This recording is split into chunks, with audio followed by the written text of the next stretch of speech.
Olá! Nesta aula, abordaremos uma introdução à convecção mássica forçada. Quando a gente apresenta os fenômenos de convecção, seja mássica, seja térmica, necessariamente precisamos entender a natureza do escoamento no qual ocorre tal fenômeno de transporte. Neste caso, e necessariamente, quando se fala de convecção mássica, trata-se da simultaneidade entre transferência de massa e transferência de quantidade de movimento. E neste caso, é fundamental nós recordarmos alguns conceitos básicos de transferência de quantidade de movimento, tais como o que representa o número de Reynolds, o que vem a ser o escoamento laminar, traduzido, por exemplo, pela teoria da camada limite dinâmica laminar, bem como a natureza do escoamento turbulento.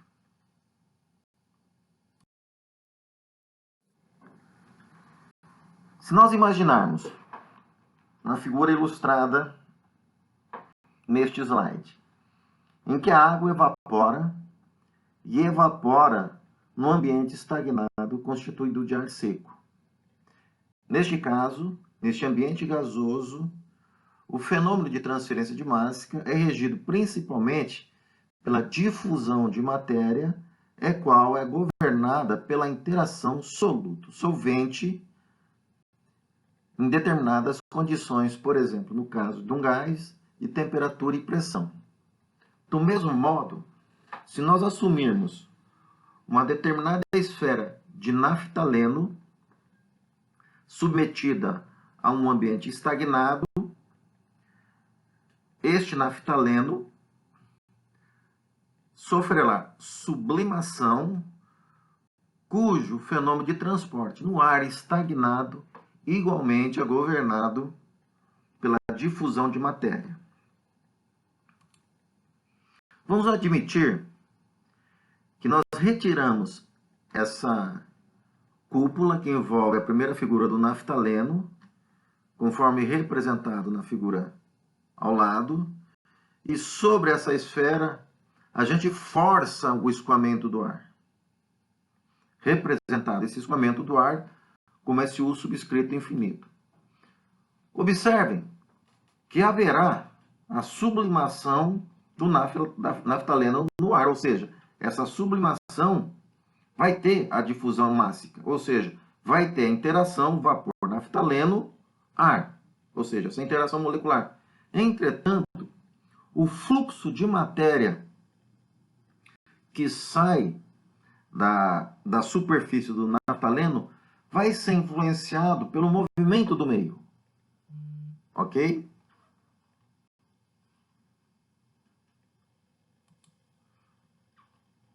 Se nós admitirmos agora que essa mesma esferinha de naftaleno esteja situada no centro de uma tubulação, conforme representado nessa figura, tá? No qual esta partícula vai estar submetida, além da sublimação regida pela difusão de matéria no ar, vai estar um escoamento de ar seco no interior dessa tubulação. Esse escoamento de ar seco, que é sua vazão, a qual, dividida pela área da seção transversal dessa tubulação, obtém-se essa velocidade média do escoamento. Notem que, neste caso, o fluxo de matéria de sublimação do naftaleno vai ser regido tanto devido à difusão de matéria no ar, agora submetido a quem, pessoal? A natureza dessa tubulação e ao tanto de velocidade que está escoando no interior dessa tubulação. Se nós pegarmos partículas agora de naftaleno, todas elas com o mesmo diâmetro dp, e a pusermos num leito fixo, tá? É como se a gente pegasse essa tubulação anterior e a recheássemos de partículas esféricas de naftaleno. E fazemos escorrer por ela, percolar por ela, uma vazão de ar. Agora sim, essa vazão de ar dividido pela área da seção transversal desse leito é a velocidade superficial. Observem que haverá igualmente a difusão de matéria devido à sublimação do naftaleno, assim como a influência das partículas que o envolvem, ou seja, as partículas na vizinhança dele, que vai acarretar frações de vazio no leito, ou seja, a porosidade do leito, bem como a própria natureza do diâmetro dessa coluna. Observe, então, que o fluxo de matéria vai estar sendo influenciado por quem, nesse caso? Vai estar sendo influenciado pela interação soluto-meio, interação molecular soluto-meio, regida pela difusão de matéria, vai estar sendo influenciada por quem agora, pessoal? Pelo teor da velocidade superficial que alimenta esse leito, assim como pela natureza de empacotamento desse leito, caracterizada, neste caso, pela porosidade da coluna. Podemos mencionar, então, que a convecção mássica, o fenômeno da convecção mássica, nas proximidades de cada uma dessas partículas mencionadas nessas ilustrações, vai ser regido de uma grandeza macroscópica, cujo fluxo de matéria é dado por uma diferença de concentração.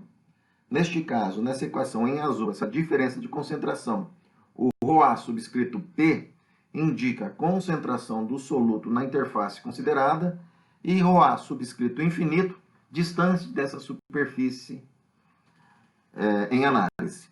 O Km, por sua vez, dá-se o nome de coeficiente convectivo de transferência de massa, a qual ele é influenciado pela interação soluto-meio. Observe, o que é essa interação soluto-meio, pessoal?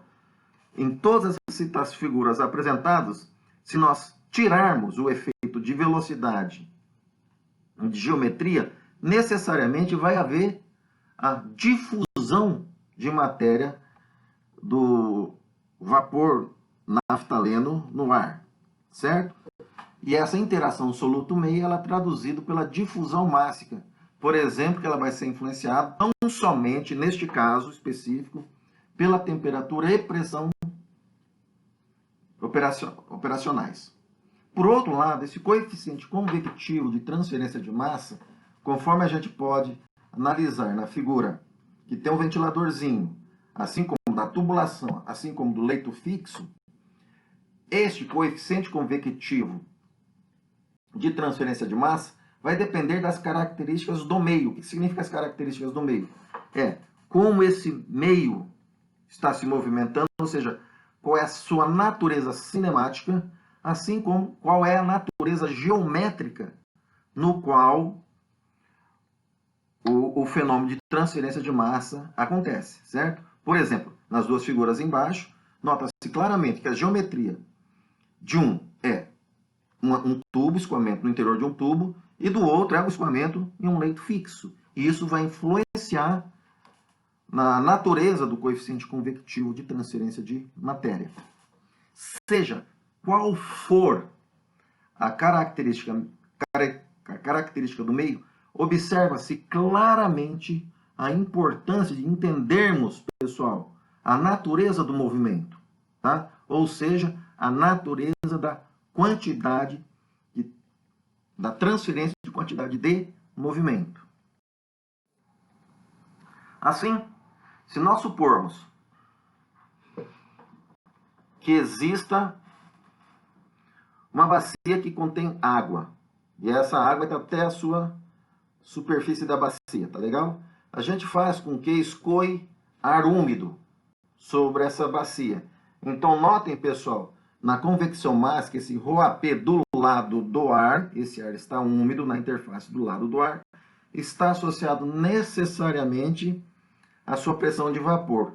Já o ρA infinito, que é distante da bacia de água, vai estar associado à sua umidade relativa do vapor d'água, tá legal? E esse Km traduz a influência, traduz um mecanismo que leva em consideração, na região ilustrada na figura, de altura ΔM e comprimento da placa L, o fenômeno de transferência de matéria. E esse fenômeno de transferência de matéria é um fenômeno global, Portanto, convecção mássica refere-se a um fenômeno de transferência de matéria. Notem, por sua vez, nessa figura, que existe uma distribuição de velocidade, denotada pela letra U. Essa distribuição de velocidade vai carrear o soluto, ou seja, vai carrear o vapor d'água que está evaporando. Lembre-se que ao carrear, ao movimento do meio, levar o soluto, a concentração do soluto, dá-se essa contribuição no fluxo de transferência de massa do soluto como contribuição convectiva ou contribuição advectiva. Notem que existe uma diferença fundamental entre a convecção mássica e a contribuição convectiva. A convecção mássica é um fenômeno de transferência de matéria.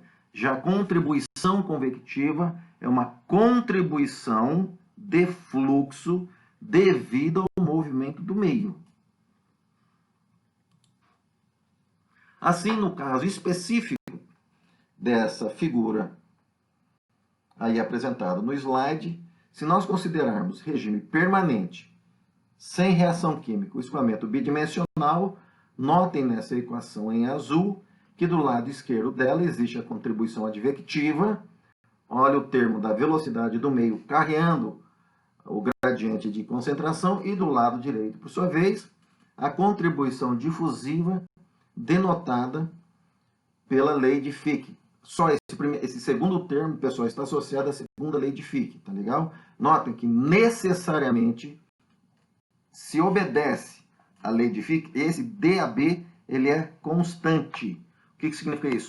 Ele não varia no meio em que está ocorrendo o fenômeno de transferência de matéria, que fique bem claro.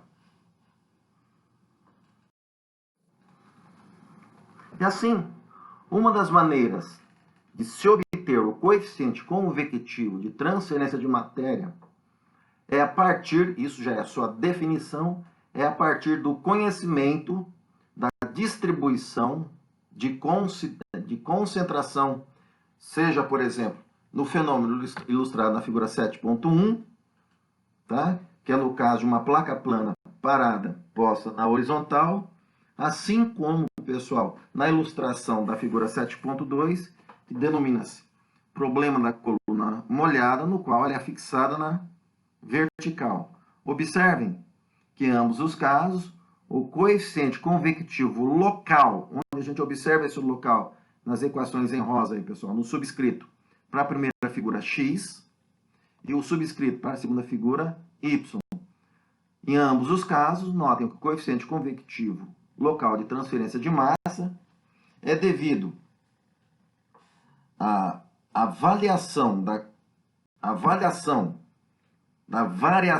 concentração do soluto junto à interface considerada, tá? Dividido pela diferença macroscópica de concentração, tanto para a figura 7.1 quanto para a figura 7.2. Já as equações em amarelo são representativas à obtenção do coeficiente convectivo médio. Notem, pessoal, que para a figura 7.1, L representa-se o comprimento da placa, já o H para a figura 7.2 representa a altura dessa placa.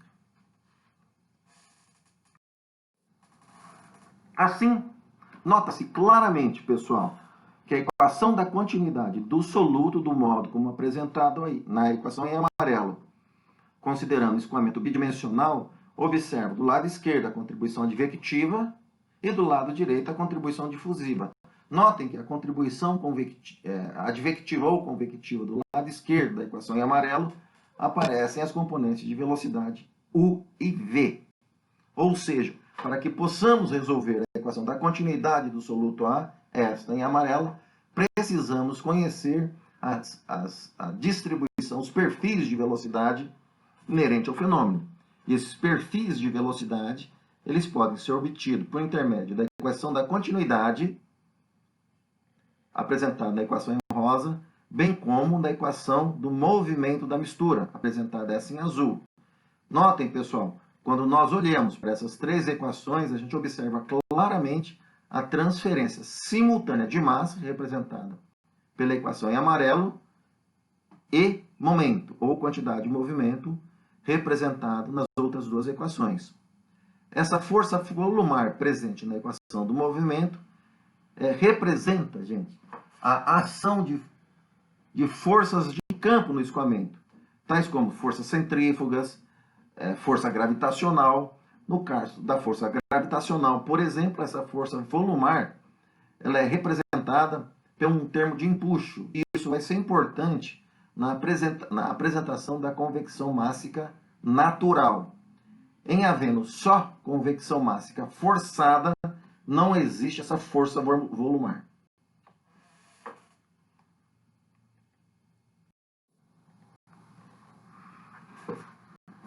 Uma ferramenta extremamente útil, pessoal, que a gente pode lançar mão para simplificações e entendimento de fenômeno de transporte, seja ele quantidade de movimento, transferência de massa ou transferência de calor, é por intermédio de análise de escala.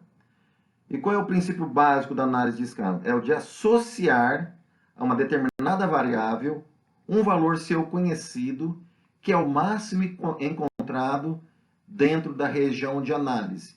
Olhem para a figura 7.2. A nossa região de análise é situada na altura H, certo? E na largura x1. São os valores máximos, tá? E o problema da coluna molhada, a equação diferencial que representa, é esta apresentada aí para vocês, tá? Na equação em amarelo.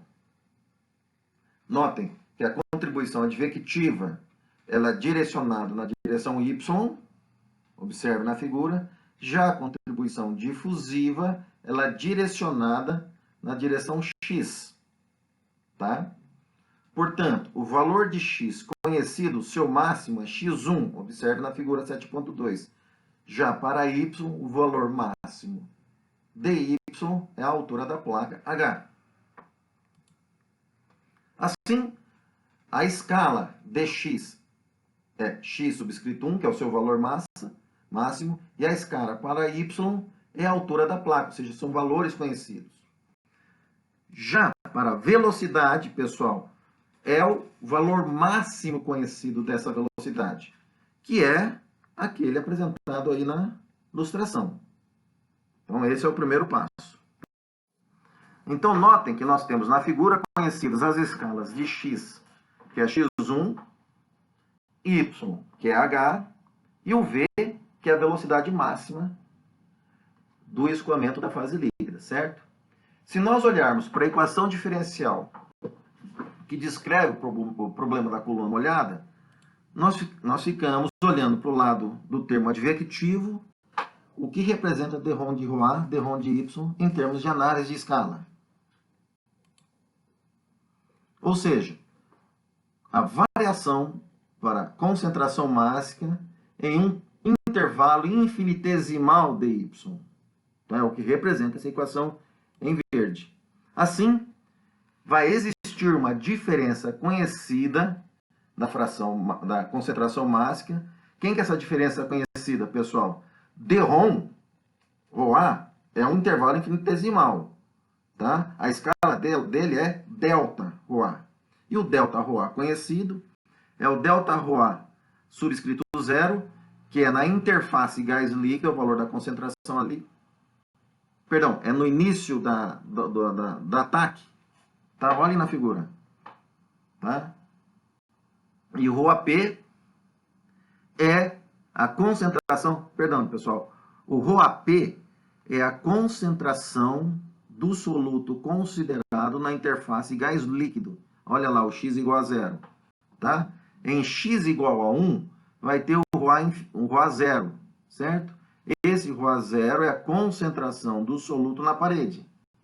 Tá? Quem que é ΔY? É um Y1 menos Y2, por exemplo. Quem seria Y1 conhecido? O H. O outro, 0. Representa 0. Olha lá o topo da figura, certo? Assim, d rho de ρ A, d rho de y na sua escala é delta ρ A dividido por H. Bem, e como fica esse termo agora, pessoal? Notem que esse termo, V, o valor máximo dele é V máximo, dρ de ρ, dρ de y, é o que nós acabamos de apresentar assim. Esse termo é o que está apresentado aqui, pessoal, a escala dele, tá?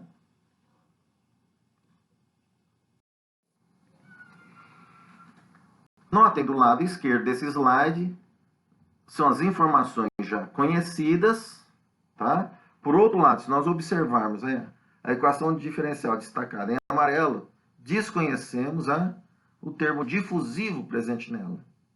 E o termo difusivo no presente nela, a gente pode abri-la do modo como é apresentado. Tá? Quem que é dρ de 2ρA, dρ de x2? Nós podemos abrir, que é dρ de x, tá? dρ de ρA, dρ de x. Mas quem que é dρ de ρA, dρ de x em termos de escala? De igual maneira, pessoal. Tá? Vai ser ΔρA, ΔX. Mas quem que é ΔX? Olhem para a figura. Vai ser x1 menos x0. Onde está x0 aí, pessoal?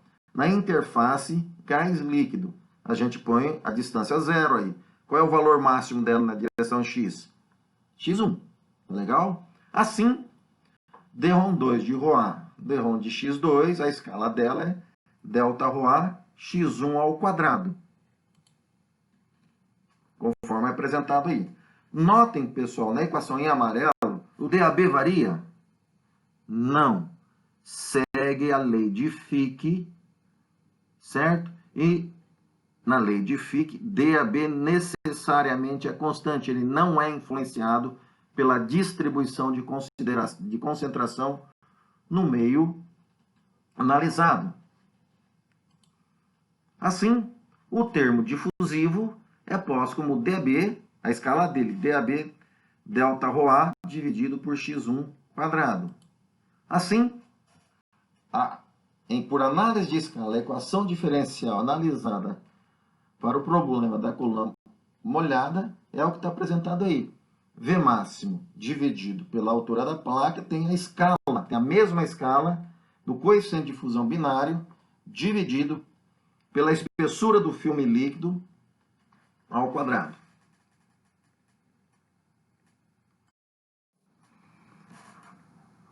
Bejan, em 84, estipulou-se algumas regras para a aplicação do método de análise de escala.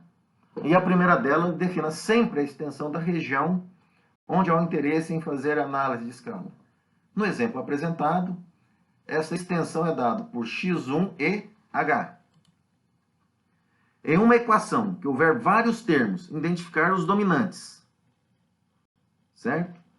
E se a soma de dois termos, C é igual a mais B, em que a ordem de magnitude de um é muito maior do que a do outro, aqui, por exemplo, C, tá, igual a mais B, A, como é muito maior que B, esse B é desprezível em face ao A.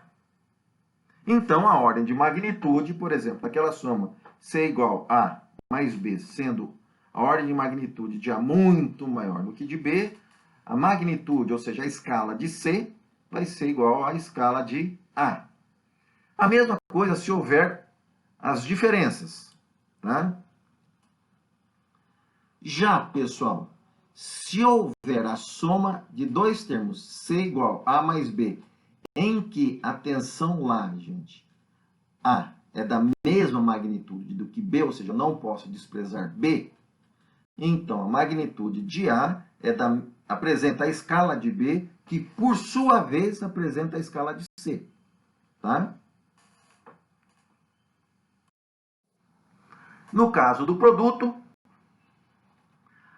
a escala é devido ao produto dos termos presentes. Por exemplo, a magnitude de P vai ser igual ao produto da magnitude de A com B. A mesma coisa se houver a razão. A magnitude do parâmetro R é de A, é a magnitude de A dividido pela magnitude de B.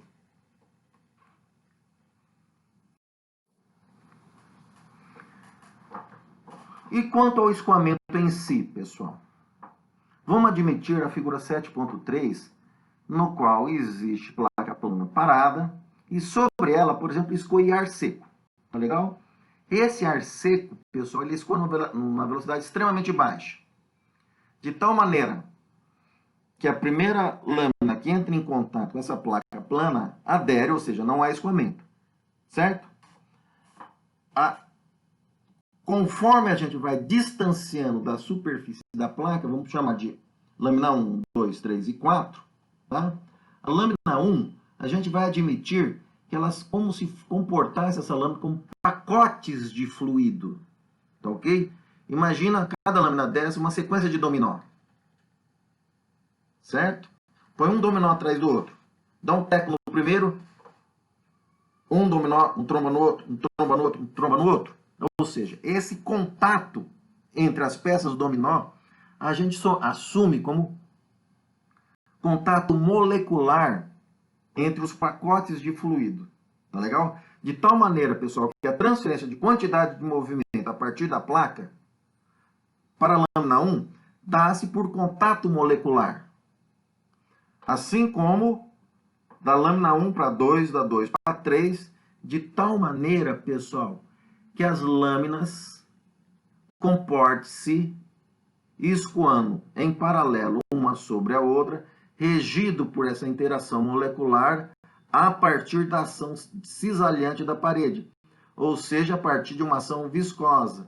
A esse escoamento dá-se o nome de escoamento laminar. Na figura 3.b, a gente aumenta um pouco a velocidade em relação ao 1 e verifica a última lâmina, lá aquela distante da placa. Neste caso, pessoal, a transferência de quantidade de movimento a partir da ação cisalhante da placa continua numa escala molecular.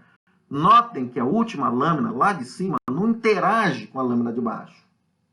Tá? E nesse caso, dá-se o nome do... O regime continua laminar. Por exemplo, o ar continua o mesmo fluido. Qual foi a diferença da figura 7.3a para 7.3b?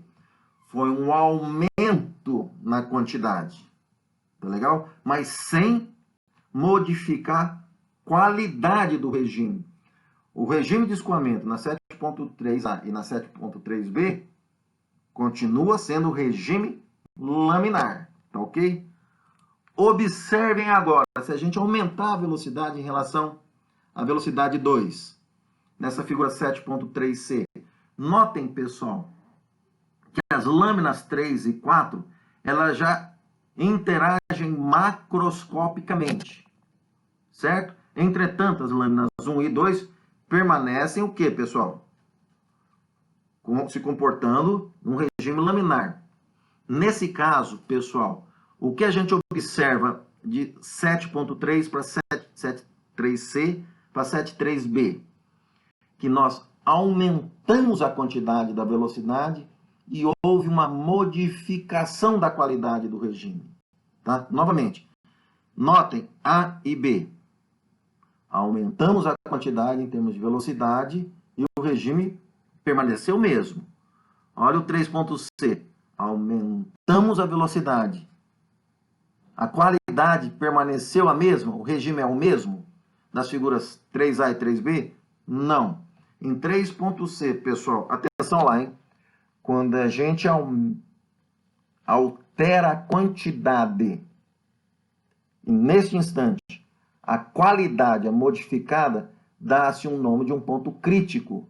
Isso advém da dialética, tá? A dialética é o seguinte: quando você vai aumentando a quantidade, a qualidade permanece a mesma, tá? Mas vai chegar no momento que você modifica a quantidade, a qualidade é modificada, dá-se esse nome, esse conceito como algo crítico. Então, nesse ponto, pessoal, não é regime de transição. Olha lá, 7.3, a única coisa que a gente pode afirmar é o que o regime deixou de ser laminar, tá ok? A esse escoamento dá-se o nome de escoamento crítico, o 7.3c. Se nós aumentarmos sobremaneira a velocidade 3, Na velocidade 3, o que acaba acontecendo? Há uma mistura macroscópica das lâminas de fluido, dos pacotes de fluido. Em havendo essa mistura macroscópica, isto caracteriza o escoamento turbulento. Portanto, lá no regime laminar, o que a gente pode refletir em relação a isso? A transferência de quantidade de movimento ou de momento é governado, no caso do regime laminar, por um parâmetro relacionado ao aspecto intrínseco desse fenômeno de transporte, no caso, a quantidade de movimento. Esse aspecto, por sua vez, está associado à ação retardadora que se estende desde a superfície da placa plana até as lâminas mais distantes da placa. Tal efeito é conhecido como ação cisalhante ou ação das forças viscosas. Não é difícil imaginar que maior será esse efeito quanto mais consistente vier a ser o fluido, ocasionando maior transferência de quantidade de movimento a partir da parede da placa em direção ao escoamento. Por exemplo, transfere-se mais quantidade de movimento na glicerina do que na água. Então, olhem, pessoal, nesse quadro 7.1, que a transferência de quantidade de movimento em nível molecular, ele é caracterizado por quem, pessoal? Uma transferência de movimento em nível molecular por uma ação interna a esse transporte, esse mecanismo. O que significa essa ação interna? Quem vai alterar essa qualidade, tá? Vai ser temperatura e pressão no caso de gases e temperatura no caso de líquidos, ou seja, atua no mecanismo, tá?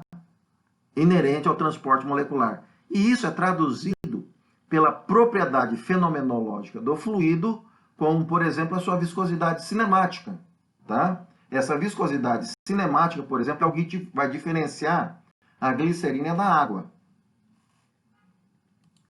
Por outro lado, se nós pegarmos a mistura macroscópica de matéria, de quantidade de movimento, a gente, em vez de ter colisão entre pacotes que constituem a lâmina, tá, de cada fluido, nós vamos ter quem, pessoal? A colisão entre as lâminas do fluido como um todo. E assim, ela é influenciada por quem? Por ação externa ao transporte. Em outras palavras, é aquela que atua no fenômeno sem necessariamente agir na interação molecular. Por exemplo, eu tenho temperatura e pressão constante. A minha viscosidade cinemática continua constante. Por outro lado, se eu modifico a geometria do meio, então, havendo a transferência de quantidade de movimento, ou mesmo se eu altero sobremaneira a velocidade do escoamento, eu vou alterar a colisão macroscópica entre as lâminas de fluido.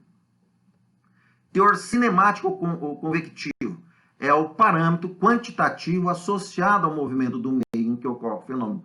Observe, pessoal, qual é a diferença fundamental entre essas duas figuras? A diferença fundamental, neste caso, qual que é? É o ar. Se nós não modificamos da figura 1 para a figura 2 temperatura e pressão, continua o mesmo ar. Trocamos a placa plana? Também não. O que alterou necessariamente foi velocidade, certo? Mas, por outro lado, se essa, em vez de ser placa plana, se esse mesmo movimento, se a gente estivesse analisando no interior de uma tubulação, alteraria o conceito de regime laminar ou o conceito de regime turbulento? O conceito não, mas os valores sim que ocorre o regime laminar e o regime turbulento. Então, observem que a geometria interfere nessa transferência macroscópica de quantidade de movimento. E isso pode ser traduzido no quadro 7.2, tá? Ou seja, a transferência de quantidade de movimento dá-se em nível macroscópico, ação externa ao transporte, por exemplo, efeito de geometria, com um parâmetro cinemático ou convectivo. Lembrando, convectivo, o termo convectivo ou advectivo está associado ao movimento do meio. Então, o quadro 7.2 pode ser traduzido no produto do movimento do meio por sua velocidade pelo um comprimento característico, L, que esse comprimento característico é algo associado à geometria em análise.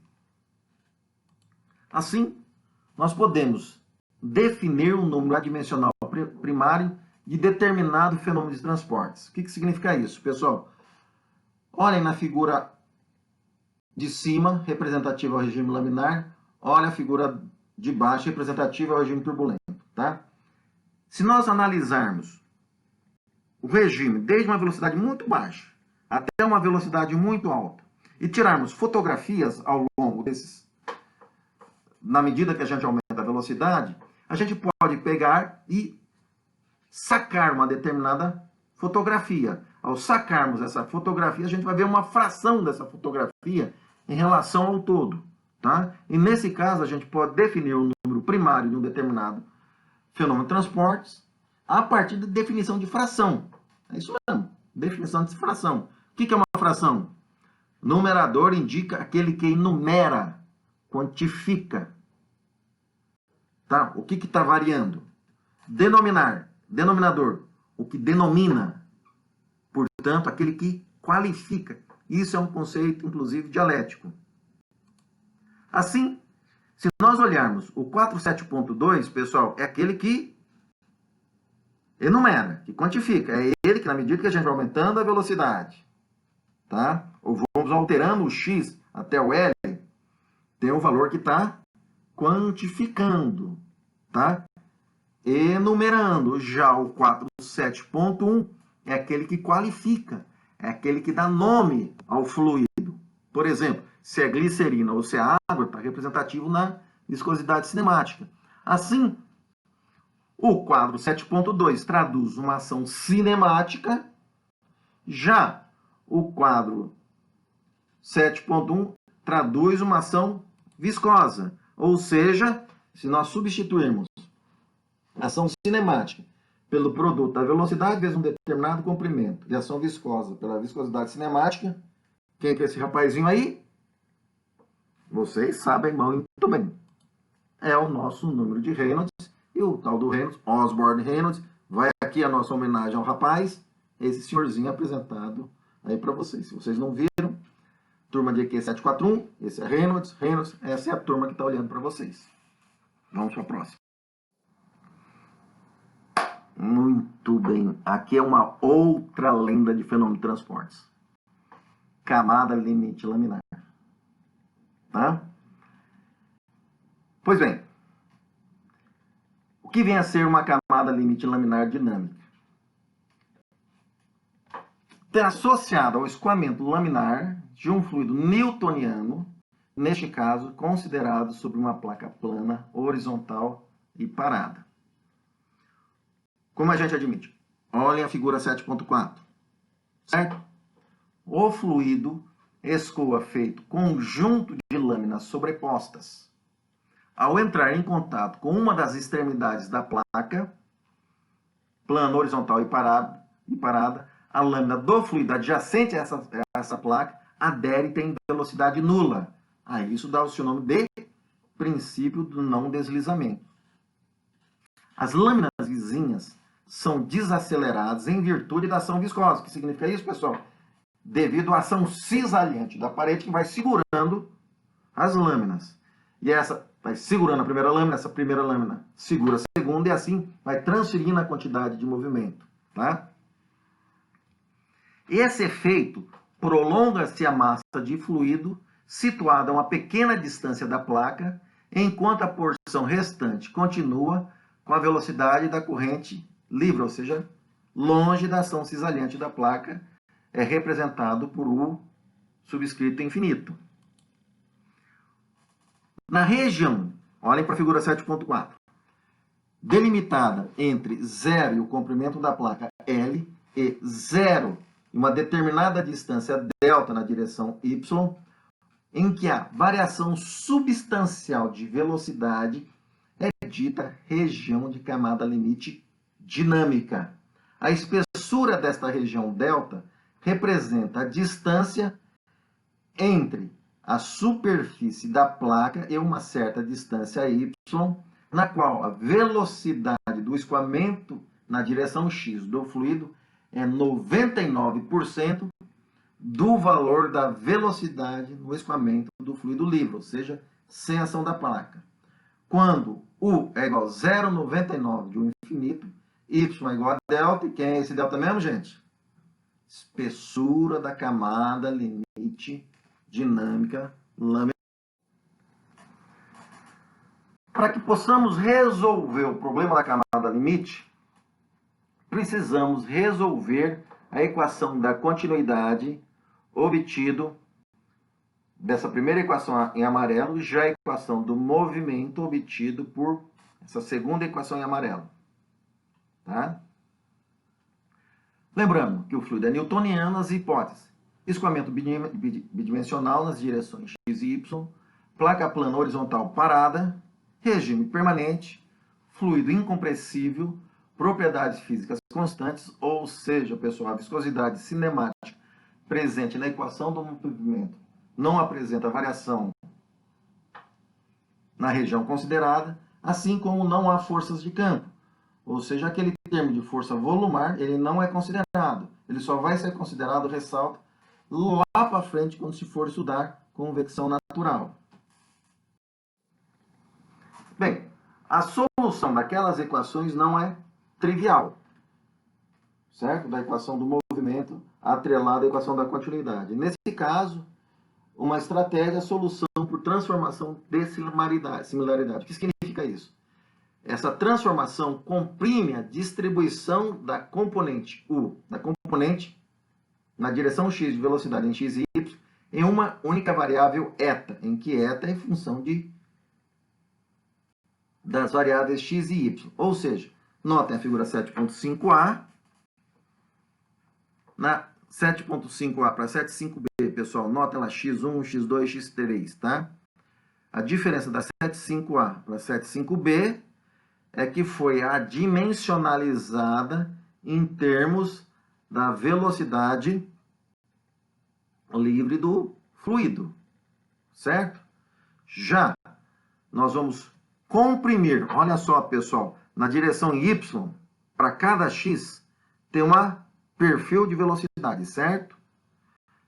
O fato de comprimir essas variações de velocidade, tanto em y quanto em x, observem que tem na figura 7.5c, tá? A distribuição da componente U em função da variável de similaridade eta. Tá? Notem que a figura 7.5c comprime a figura 7.5b. Para isso, o parâmetro de similaridade, em termos do número de Reynolds local, notem que o número de Reynolds local, ele é local porque é referenciado a uma distância x, x varia desde 0, pessoal, até L, tá? O comprimento da placa. Notem que a componente U é em termos dessa função, da derivada da função de similaridade f', já o V é em função tanto do Reynolds local, da velocidade do escoamento livre, bem como do parâmetro de similaridade, da derivada das funções de similaridade, bem como da própria função de similaridade. Substituindo, pessoal, essas equações na equação da continuidade do movimento, temos a equação de Blasius. E aqui uma historinha, pessoal. Esse Blasius solucionou essa equação no início do século XX, tá? Logo no começo do século XX. E o Blasius foi aluno de doutorado do Prandtl. Isso mesmo. Naquela oportunidade, o pessoal não considerava efeitos resistivos à transferência de quantidade de movimento, tá? É como se não considerassem, pessoal, aquela contribuição difusiva, tá? Só existia a contribuição advectiva para o transporte de quantidade de movimento. Tá legal? E ele desenvolveu e resolveu, e por um bom tempo, pessoal, esse conceito da camada limite viveu no ostracismo. Isso mesmo. A comunidade científica ignorou Prandtl, ignorou principalmente Blasius, só que os carinhas, escondidamente, faziam o quê? Faziam um experimento de mecânica dos fluidos. E cada vez que faziam os experimentos de mecânica dos fluidos, comprovavam essa história de camada limite. É isso. Tá legal? Portanto, retomando a nossa aulinha aqui, Observe que a equação 7.6 dá a distribuição da componente de velocidade na direção x, é o que nos interessa. Tá? Notem que f' é quem, pessoal? U sobre U infinito. Tá? E eta em função do número de reinos local. Com a inclinação f duas linhas zero. Bem, a gente olha para esse negócio e fala, tá ok, senhor Blasius. O que a gente vai fazer com esse resultado? Bem, primeira coisa é obter a espessura da camada limite laminar máxima. Isso, vocês vão matar a saudade de que 601, certo? Vamos lá. O que é a espessura da camada limite? A espessura da camada limite dinâmica é definida como a distância perpendicular à superfície da placa em que a velocidade da corrente atinge 99% da velocidade da corrente livre. Em outras palavras, quando y é igual a delta, U sobre U infinito é igual a 0,99, certo? Tá bom, e daí? Como é que a gente calcula esse bendito delta? Tá? Qual é a expressão dele? Vamos colocar dessa maneira. Bem, temos o parâmetro de similaridade aí presente, certo? Quem que a gente quer mesmo? Delta. Delta está associado a quem? A y. Então a gente pega essa equação em amarelo e reescreve em termos de y. E a gente quer saber, no lugar de y, bem da verdade, delta. Qual é a grande questão? Ora bolas. Quanto vale delta, atenção lá, hein? Quanto f' for igual a 0,99. Tá legal? Quando 0,99, U sobre o zero, pergunta é quanto vale eta. Com esse valor de eta, a gente substitui nessa equaçãozinha, nessa última equação em azul aí. Pois bem, pegamos a solução de Blasius. Quem nós queremos mesmo? Eta. Bem, para obter eta, sabemos que quando f' for igual a 0,99, y é igual a delta, não é isso? É. Então, nota, olha o que a gente faz. Entramos na figura de Blasius, em 0,99 o f' e descemos e encontramos até a curva referente. E na curva referente encontramos eta. Ou seja, para f' igual a 0,99, eta vale 4,91. Ou seja, temos, quando eta for igual a 4,91, y é igual a delta. Portanto, a nossa equaçãozinha é essa que está aí, ó. Belezinha, né? Delta igual a 4,91x dividido por raiz quadrada de Reynolds local. Só essa informação que a gente obtém? Não. Podemos, a partir, pessoal, da solução de Blasius, daquela figura apresentada há pouco, obter a equação de cisalhamento na parede, ou seja, na interface considerada, e conhecendo essa tensão de cisalhamento na parede, nós temos a obtenção do coeficiente de atrito, que é definido como, pessoal, pela relação entre a ação cisalhante e a ação viscosa, pela uma ação dinâmica, pela pressão dinâmica do escoamento. Tá legal? Representado aí por C subscrito F, dado pela tensão de cisalhamento dividido por ρ, o ao quadrado sobre 2. Nós conhecemos a solução. Só que, pessoal, d rho de U, d rho de Y é igual a zero, a gente não conhece. O que a gente conhece é o resultado em termos da variável de similaridade, que está apresentada aí em rosa. Tá legal? Substituindo essa relação de d rho de U, d rho de Y, para Y igual a zero, lá na tensão de cisalhamento da definição, nós temos na segunda equação em rosa o que, gente? A expressão para tensão de cisalhamento na parede em termos de variável de similaridade. Tá? Onde podemos obter a derivada de eta em y em termos de parâmetro de similaridade, da forma como apresentado aqui. Assim, a tensão de cisalhamento, pessoal, aparece esse 0,33206. Esse rapaz aí nada mais é que a derivada segunda da função de similaridade em zero, tá? O F, duas linhas, zero ali. Tá legal? Com isso, a gente faz o quê? Com esse valor? Substitui lá no coeficiente de atrito. Tá? Só que esse coeficiente de atrito em azul é o quê, pessoal? É um valor local. Se nós quisermos um valor médio, obtém ele ao longo do comprimento da placa. Substituindo, portanto, o coeficiente de atrito local na expressão de tensão integral, o coeficiente de atrito médio é 1,33 raiz quadrada de Reynolds, tá?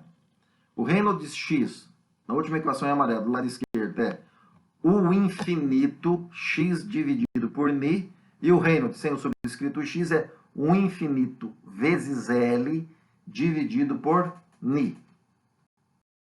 Uma aplicação bastante simples, pessoal. Este exemplo está contido no Fundamentos de Transferência de Massa, tá? E é o seguinte, ar seco 80 graus Celsius em um ATM e escoa 5 metros por segundo sobre uma placa plana horizontal seca e parada. Por que o termo seca ali, hein, pessoal? Porque a gente não vai admitir o quê? Evaporação de alguma coisa. Porque se a gente admite evaporação de alguma coisa aí, não é mais camada limite laminar só não, hein? Daí tem transferência de massa. Lembrando, nesse caso, tá? É somente transferência de quantidade de movimento.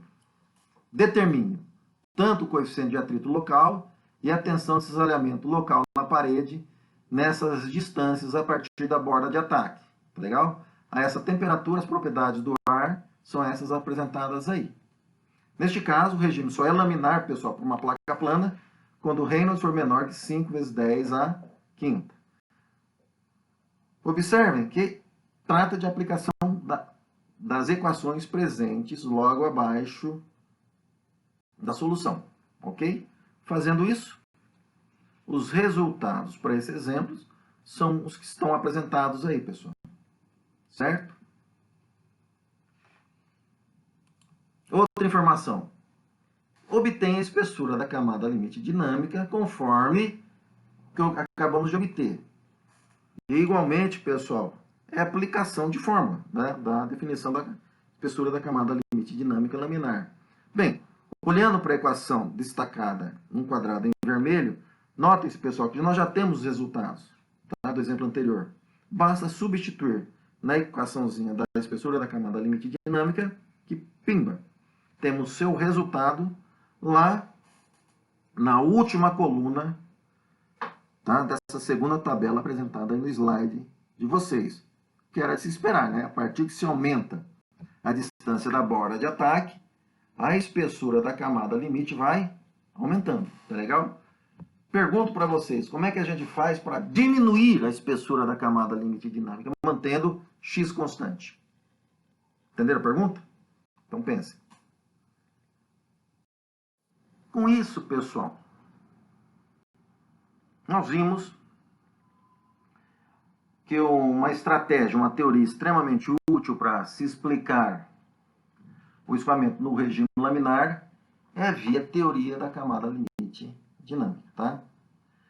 Temos também a análise do escoamento em que a mistura macroscópica das lâminas de fluido. Isso caracterizava quem, pessoal? Caracterizava o regime turbulento. Observe na figura 7.7, olha com bastante cuidado na direção em X, tá? Que tem X subscrito C. O que significa esse X subscrito C, pessoal? É o X crítico. Até o X crítico, o regime é dito laminar.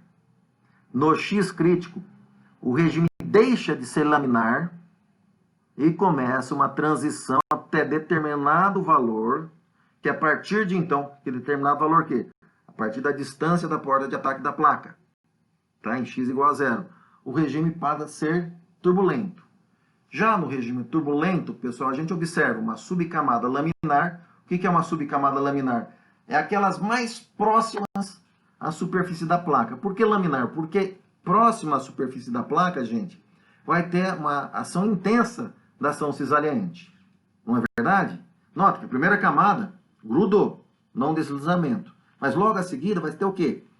Vai estar uma ação muito forte da ação viscosa.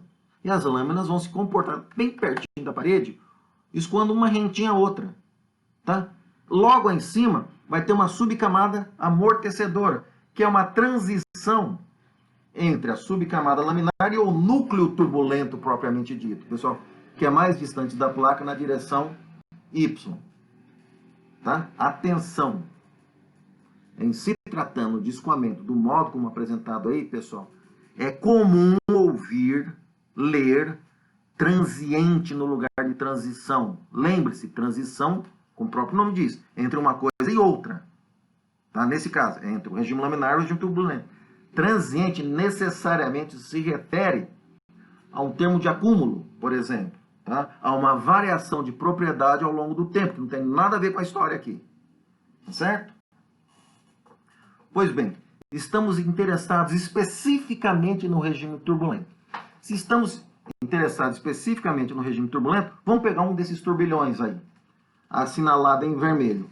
Vamos pegar esse turbilhão e vão verificar, olha o seguinte, pessoal, que ele vai enrolando, feito onda, tá legal? E vamos pegar esse trechinho aqui, certo? Dessa figura, e vamos representá-lo aqui, pessoal. Tá? Na figura 7.9. Observem, tá? Que para cada turbilhãozinho que vocês estão vendo na figura 7.7, tá? Olhem em X e vão, tô falando da região turbulenta, tá? Onde está em vermelhinho. Cada um desses turbilhões, ele apresenta uma velocidade, tá? E essa velocidade, pessoal, é dada por uma velocidade média mais uma componente de flutuação, esse subscrito com a vírgula em cima ali, tá legal? Notem que tá mais aqui, mas também pode ser menos. O médio menos o linha, tá?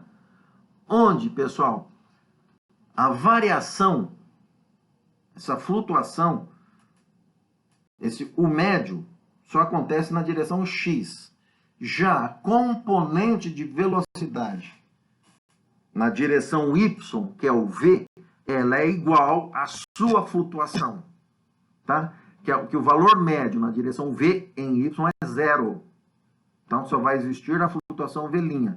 E assume-se que a flutuação de velocidade na direção X tem a magnitude da flutuação de velocidade na direção Y. E aqui nós vamos definir um fluxo de quantidade de movimento turbulento, tá? Ou fluxo turbulento instantâneo. O que é fluxo, gente, em linhas gerais? Velocidade vezes concentração. Nesse caso, é concentração de quem? É de quantidade de movimento. Então é U ou vezes U. Quem que é velocidade? Quem que é a velocidade que provoca a flutuação turbulenta, pessoal? V'. Certo? Essa velocidade na direção Y. Pessoal, quanto vale V' para o regime laminar? No regime laminar tem mistura macroscópica entre lâminas? Não. Então, V', no regime laminar, é zero. Certo? Não tem sentido. Então, o fluxo turbulento é zero. Ou seja, o fluxo instantâneo no regime laminar é zero, tendo em vista que não existe flutuação de velocidade. Pois bem, o que a gente pode fazer? Podemos substituir a definição de velocidade na expressão do fluxo turbulento conforme essa equação, olha lá, fluxo turbulento, tá? O porquê, pessoal, tem esse subscrito y em x, hein? Lembre-se que esse tal aí, tá? Ele é um tensor-tensão, tá? E nesse caso, significa o quê? Ele especificamente é o tensor-tensão dirigido tão somente ao par YX, certo? Essa equação do meio, o que a gente faz? Com essa flutuação, olha a figura 7.9, pessoal, ao longo do tempo, mesmo, atenção, mesmo em regime permanente, atingir um determinado regime permanente, tá legal? Eu posso ter flutuação de uma determinada propriedade. atingiu o regime estacionário e tem uma flutuação de determinada propriedade ao longo do tempo. Isso não é regime transiente, hein? Isso é flutuação temporal, não tem nada a ver com acúmulo, certo? Pois bem, nós queremos uma média desse fluxo turbulento. Não é mais, tá claro? Se eu quero uma média, pessoal, eu substituo essa equação destacada no quadradinho em preto na primeira equação em verde abaixo, tá? Notem, pessoal, qual é a média temporal de ρ vezes U médio vezes V', dt. Note que ρ é constante, U médio é constante. Qual é o somatório de uma flutuação, hein? Flutuação é mais menos. O somatório de uma flutuação é zero. Tá legal? É por isso que aparece, pessoal, o termo à direita destacado em verde, tá? Assim, a tensão aparente em YX ou tensão de Reynolds é definido do modo como apresentado nessa equação destacada em vermelho. Alguém pode perguntar, ora bolas, por que esse sinal negativo nessa equação? Tá?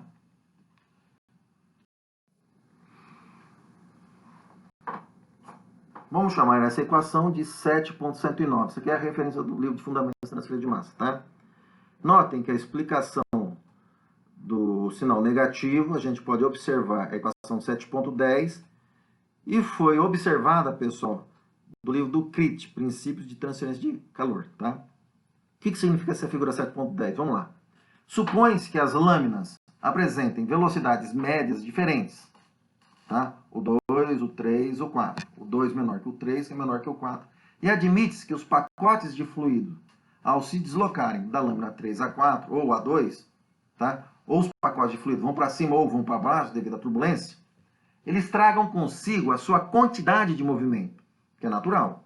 Ocorrendo a flutuação, olha a figura, de 3 para 4, ela dá essa flutuação devido a quem, pessoal? Ela vai dar pela flutuação de U3'.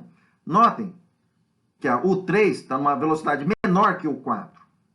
A quantidade de movimento, então, transferida para a lâmina de cima, que vai estar mais veloz, vai ser no sentido de desacelerá-la. Tá legal? Isso devido a uma ação negativa de V3, ou seja, para uma flutuação positiva de U3', né? A componente negativa de V3, tá? E o produto entre elas levará um valor negativo. Caso haja flutuação negativa de U, esta acarretará uma resposta positiva de V'. Então, o sinal negativo, na equação 7.109, é para garantir o valor positivo do tensor de Reynolds.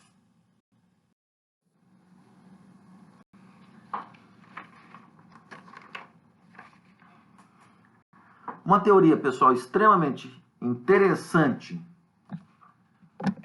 para ampliar o entendimento da turbulência é a teoria do comprimento de mistura de Prandtl. Vocês estão lembrados da teoria cinética dos gases? O que diz a teoria cinética dos gases? Para ver o transporte de moléculas de determinado soluto, elas colidiriam após percorrer uma determinada distância. E essa distância é qual, pessoal?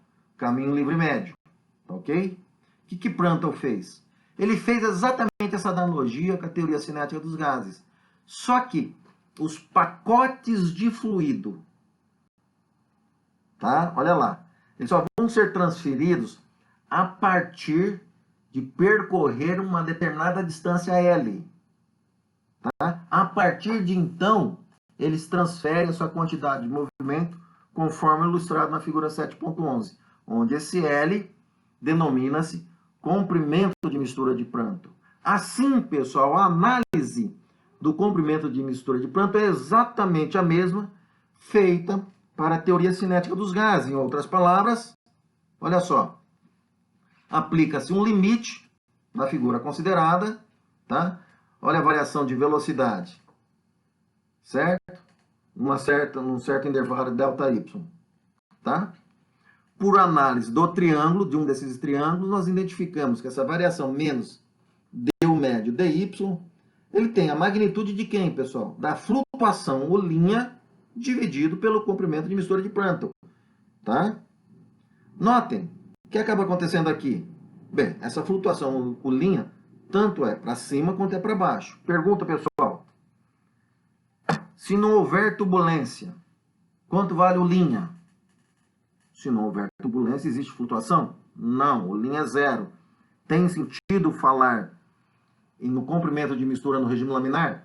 Sentido nenhum. Então, atenção lá. Portanto, pessoal, se existe flutuação, tanto positiva quanto negativa, de U', a gente pode retomar tal flutuação em termos de módulo, ok? Lembrando que a flutuação de U' apresenta a mesma magnitude que da V', ou seja, a flutuação em X apresenta a mesma magnitude que a flutuação em Y.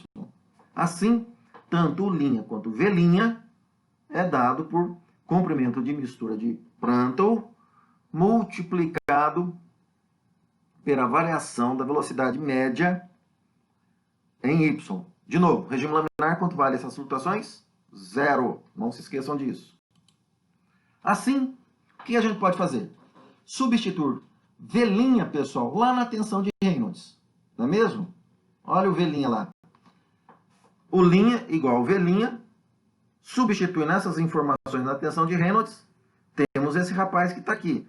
Notem que o sinal... Ah, mas não tinha que aparecer o sinal negativo nessa segunda equação em azul?